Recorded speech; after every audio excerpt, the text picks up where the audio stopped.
हरि ओम्। नमः सर्वेभ्यः। अद्य 20तमे कक्षार्थं सर्वेभ्यः स्वागतम्। Welcome you all on 20th session on online Sanskrit classes. अस्तु, वयम् एकवारं गतकक्षायाः इत्युक्ते ह्यस्तनकक्षायाः पुनस्मरणं कृत्वा वयम् अग्रे चरामः। यः वयं पठितवन्तः अस्मि स्मः इत्यस्मिन् विषये। उदाहरणम् अहं छात्रः अस्मि, अहं गृहे अस्मि, अहं देवालये अस्मि, एवम् उदाहरणानि वयं दृष्टवन्तः। तथैव बहुवचने वयं छात्राः स्मः, वयं भारतीयाः स्मः, वयं देवालये स्मः, वयं गृहे स्मः, एवम् अहम् इत्यस्य प्रयोगे अस्मि इति भवति। अनन्तरं वयं स्मः, अहम् अस्मि, एवं प्रयोगः भवति। अनन्तरं कृते इत्यस्मिन् विषये वयम् अभ्यासं कृतवन्तः। यत्र दानक्रिया भवति तत्र कृते इत्यस्य प्रयोगः भवति इति वयं दृष्टवन्तः। उदाहरणं माता भिक्षुकस्य कृते धनं ददाति, माता बालिकायाः कृते फलं ददाति, शिक्षकः छात्रस्य कृते विद्यां ददाति। एवं यत्र दानक्रिया भवति तत्र कृते इत्यस्य प्रयोगः भवति। अनन्तरं कृते सर्वदा तस्य पूर्वतनपदस्य षष्ठीविभक्तिरूपं भवति। उदाहरणं रामस्य कृते, बालकस्य कृते, भिक्षुकस्य कृते, एवं सीतायाः कृते, बालिकायाः कृते, एवं तत् सर्वदा षष्ठीरूपमेव तत्र भवति। तदेकम्। अनन्तरम् अग्रिमविषयं वयं दृष्टवन्तः अभवत् इति। अत्र अभवत् इत्यस्य सामान्य अर्थः अस्ति समाप्तम् इति। यत्र समाप्तम् इति प्रयोज्यामहे तत्र अभवत् इत्यपि प्रयोक्तुं शक्नुमः। उदाहरणार्थं कार्यक्रमः अभवत्, पाठः अभवत्, अल्पाहारः अभवत्, भोजनम् अभवत्। अत्र सामान्यतया अभवत् इत्यस्य परिवर्तनं न भवति। यस्मिन् कस्मिन्नपि लिङ्गे भवतु अभवत् इत्यस्य रूपं तस्य परिवर्तनं न भवति। उदाहरणं पाठः अभवत्, भोजनम् अभवत्, कथा अभवत्, एवमेव भवति तत्र। परन्तु समाप्तम् इत्यस्मिन् प्रयोगे तत्र लिङ्गभेदः अस्ति। पाठः समाप्तः, कथा समाप्ता, भोजनं समाप्तम्, एवं समाप्तम् इत्यस्य पदस्य लिङ्गपरिवर्तनं भवति। परन्तु अभवत् इत्यस्मिन् स्थाने इत्यस्य पदस्य लिङ्गपरिवर्तनं नास्ति। अनन्तरम् अग्रिमविषयं वयं पठितवन्तः इव इति। उदाहरणार्थम् आङ्ग्लभाषया सिमिलर् इति वक्तुं शक्नुमः। उदाहरणं वयं यः दृष्टवन्तः, गायकः इव बालकः गायति, बालकः गायति, बाय् सिङ्ग्स्। गायकः इव सिमिलर् टु ए सिङ्गर्, गायकः इव बालकः गायति, boy sings as similar to the singer. तथैव कुम्भकर्णः इव बालकः निद्रां करोति, he sleeps like a kumbhakarna. So wherever we wanted to compare or we wanted to show the similarity between the two actions or two events or two people or two objects, where we can use इव। तदेकं वयं दृष्टवन्तः। अनन्तरम् अन्तिमविषयं यः वयं दृष्टवन्तः कति कियत् इति। उदाहरणं कति बालकाः सन्ति, कति पुस्तकानि सन्ति, कति देवालयाः सन्ति, तथैव कियत् पुस्तकस्य मूल्यं कियत्, कियत् वायुः अस्ति, कियत् प्रकाशः अस्ति, कियत् जलम् अस्ति। सो एवं कति कियत् एतयोः प्रयोगं वयं कृतवन्तः। कति सामान्यतया कति इत्यस्य प्रयोगः यत्र गणनं कर्तुं शक्नुमः तत्र कति प्रयोगः भवति, यत्र गणनं कर्तुं न शक्नुमः तत्र कियत् इत्यस्य प्रयोगः भवति। So wherever we are able to count, there we can use kati, and wherever we are not able to count, there we can use kiyat. So udaharanam kati balakaah santi, so we can count the number of boys, so we can use kati balakaah santi. Kiyat prakashah asti, kiyat vayuh asti. So here the air and the brightness we cannot measure, we cannot count. So in that cases we can use kiyat. So एतान् विषयान् वयं ह्यः दृष्टवन्तः. अत्र एतेषु विषयेषु कोऽपि सन्देहः अस्ति चेत् प्रष्टुं शक्नुवन्ति, अथवा वयम् अग्रे सरामः. अद्य आरभ्य अनन्तरं सामान्यतया इतः परं ये विषयाः सन्ति ते सर्वे सामान्यविषयाः एव भवन्ति. यथा अस्मि, स्मः, कृते, अभवत् इव एतादृश लघु लघु पदानि एव इतः परं भवन्ति. परन्तु तेषां प्रयोगः अस्माकं सम्भाषणसमये तेषां प्रयोगः बहु अधिकः भवति. So hereafter what we are going to see for couple of classes, they are all small words which really adds which really helps in the Sanskrit conversations. Okay, so let me start with the today's one. Vayam agre gachamah. Adya shaknoti iti padamasti. सामान्यतया आङ्ग्लभाषया कैपबल इति वक्तुं शक्नुमः. एकम् उदाहरणं वयं पश्यामः. अत्र बालकः संस्कृतं लेखितुं शक्नोति. अत्र बालकः संस्कृतं लिखति. बाय् रैट्स् संस्कृतं. बालकः संस्कृतं लेखितुं शक्नोति. He is capable of writing Sanskritam, or he can write Sanskrit. So that is the meaning. So that either it is can or capable. And tathaiva mata pakam kartum shaknoti. The mother can, she is capable of making the pakam, the food. And tathaiva balika, अत्र बालकः माता एकवचने शक्नोति इति प्रयोगः भवति. तथैव बहुवचने बालिकाः गीतुं शक्नुवन्ति. The girls can sing the song. And tathaiva balakaah shlokam patitum shaknuvanti. The boys can read the shloka. Atra shaknoti ekavachanam, shaknuvanti iti bahuvachanam. And tathaiva aham samaye agantum shaknomi. I can come on time. Aham samaye agantum shaknomi. I can come on time. And tathaiva aham pratah panchvadane utthatum shaknomi. I can wake up myself at 5 o'clock. And agrima udaharana vayam sanskritena sambhashanam kartum shaknumaha. We can converse in Sanskrit. That's the meaning. We can converse in Sanskrit. And tathaiva vayam kriditum shaknumaha. We can play. Atra yada शक्नोति, शक्नुवन्ति, शक्नोमि, शक्नुमः एतानि रूपाणि भवन्ति. सामान्यतया तत्र तुमुन् प्रत्ययस्य प्रयोगः एव भवति. यदा लेखितुं, कर्तुं, गीतुं, पठितुम्, आगन्तुम्, उत्थातुं, कर्तुं, क्रीडितुम्, अत्र सर्वत्र अपि तुमुन् प्रत्ययस्य रूपमेव. सो वयं पूर्वमेव पठितवन्तः एतस्य रूपस्य प्रयोगं. तथैव तस्य रूपस्य प्रयोगः अत्र अपि भवति. So whenever we use shaknoti, shaknuvanti, shaknomi, shaknumaha, these forms, we have to use the tumun pratyanta forms like lekhitum, kartum, geetum, patitum, agantum. So these are the tumun pratyaya forms which you have seen in the earlier sessions. So we will be using those forms along with the shaknoti forms.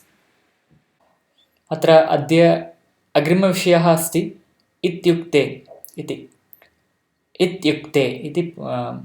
अत्र नयनम् इत्युक्ते नेत्रं. नयनं means नेत्रं. तथैव भारतम् इत्युक्ते India. पाठशाला इत्युक्ते विद्यालयः. अनन्तरं वाटिका इत्युक्ते उद्यानं. So generally ityukte is used to say means or meaning. Generally, Nayanam means Netram, Bharatam means India, Patashala means Vidyalayah, Vatika means Udyanam. So this is how the usage will be. And तथैव एवमपि प्रष्टुं शक्नुमः.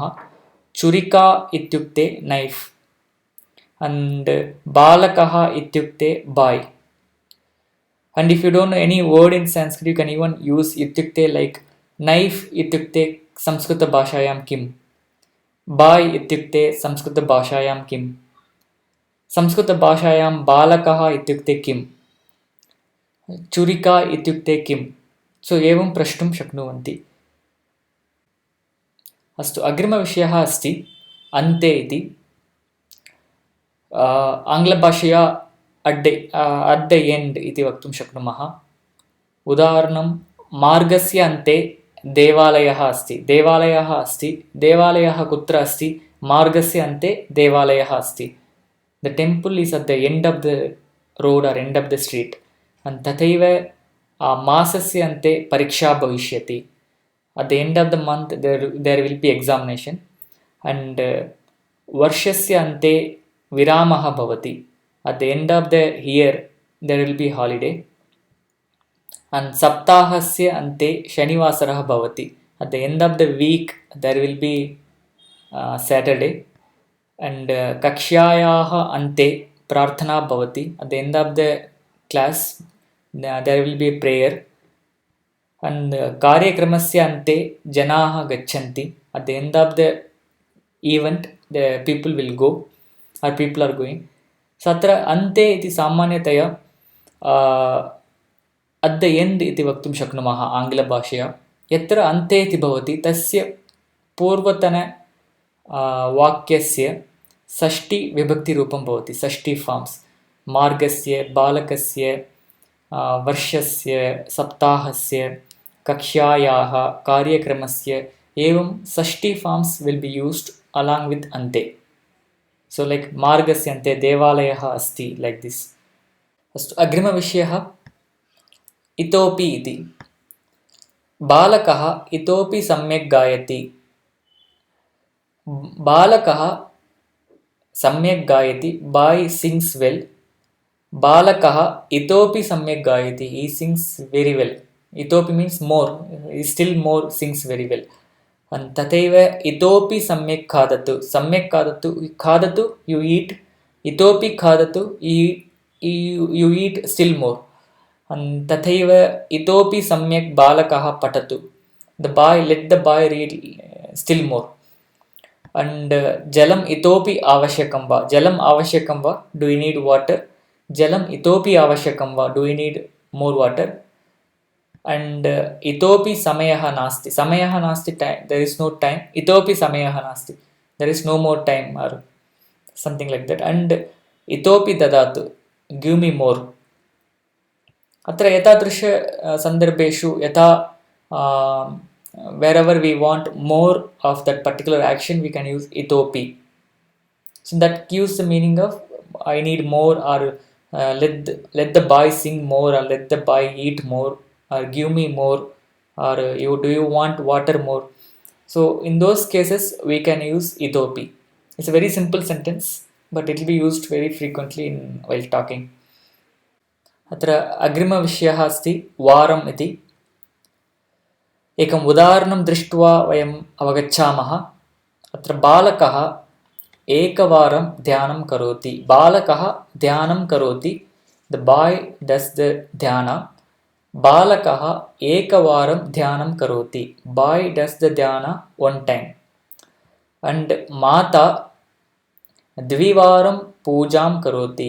माता पूजां करोति. Mother does the puja.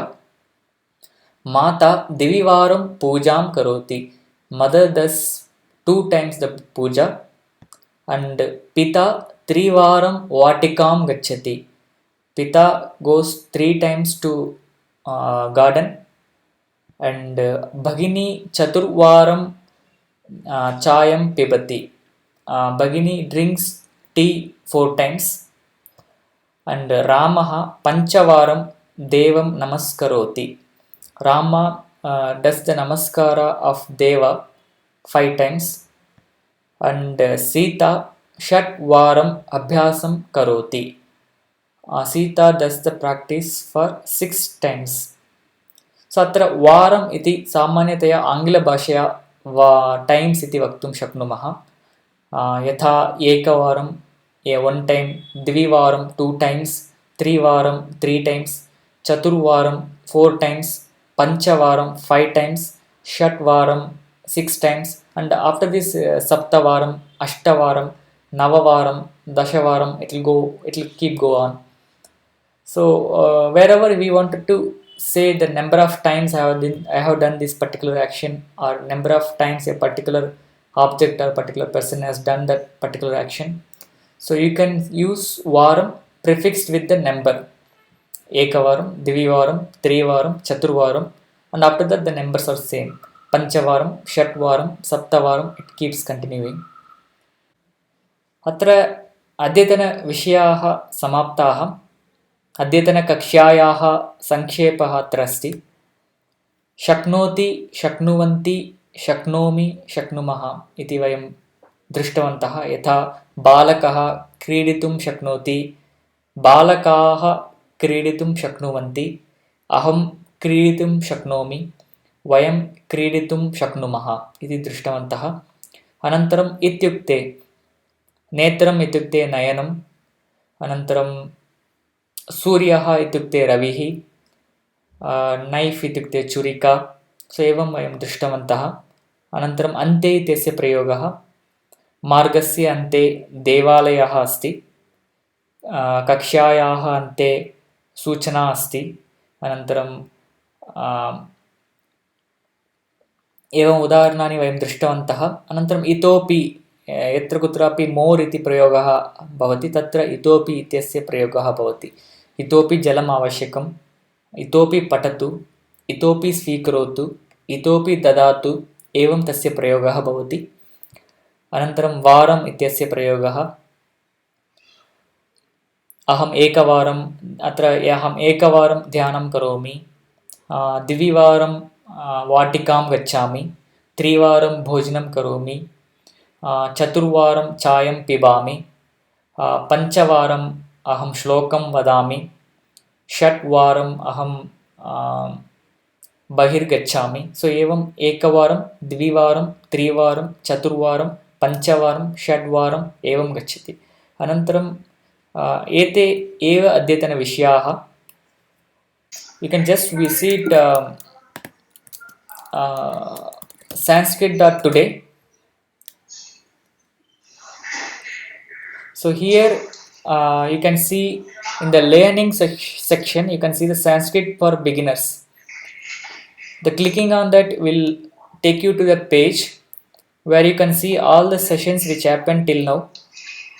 And for each session, it will also have the materials required for the session and the corresponding video. So the workbook is available on the first day, on the day 1 section, on the material section. And under materials column, on the day 1 section, you can see the workbook. So you can find workbook in the PDF copy, that is soft link, and you can even order an online copy which you can get it to your home. So that is workbook hard copy you can get. So this is a section. And if you want to join WhatsApp group, you can go to WhatsApp group in the top menu. Clicking on that will take you to the page for WhatsApp links. So there, from mobile you can click any of these links and you can join the group. अस्तु, धन्यवादः. वयम् अग्रिमकक्षायां वयं सर्वे मेलिष्यामः. Thanks for attending the session. Let us all meet in the next session. Thank you.